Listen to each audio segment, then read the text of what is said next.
I just want to mention one thing here. I have a friend that I used to hang out with a lot who was one of those kinds of guys who used to go for women who were like stick thin, Mm. right? And that was his type, and everybody knew that was his type. That was the kind of girl that he would go after when he saw somebody in a bar. He would go after the thin, really thin girl, right? Yeah.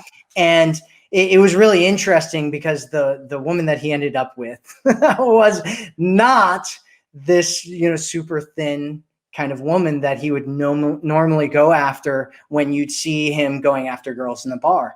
Yeah. And he ended up, getting into this long-term relationship, and they've been seeing each other for a while. And it was interesting because I pulled him aside one time because I wanted to talk to him about it, because this is all I talk about for the most part, right? It's just like personal development stuff and dating and relationships. Yeah, and so I was like, hey man, his name's Michael. And I was like, hey Michael, normally you go for these kinds of women, and everybody knows about that. And, the girl that you're with now is not, like nothing wrong with her by any means, but she's not that type that you normally would go for. And I was like, what's the deal with that? And what he told me was one of the most fascinating things I've ever heard.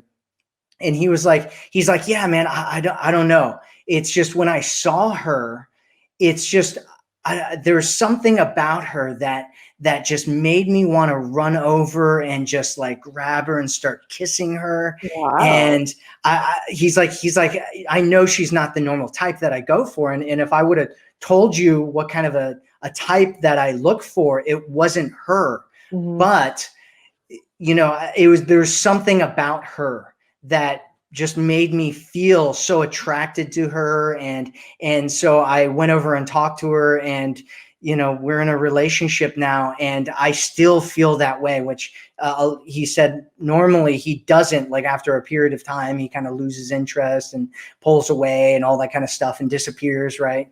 And he said that he was just like, I don't know what it is about her, but she's got some kind of energy about her that I just connect with, and I just want to be around her all the time and just, hold her and kiss her and, tear her clothes off and make love to her. And so it was just a completely different experience that he had when he was connecting, instead of it just being this kind of superficial kind of body. I'm looking at her and I see this, this attractiveness from kind of a primal standpoint. It like goes even deeper, right? And it goes into something that's in his soul, right? Something energetic connection he's really looking for. Yeah. And so I just wanted to throw that in there because I thought it was love that story. That's great. That's awesome.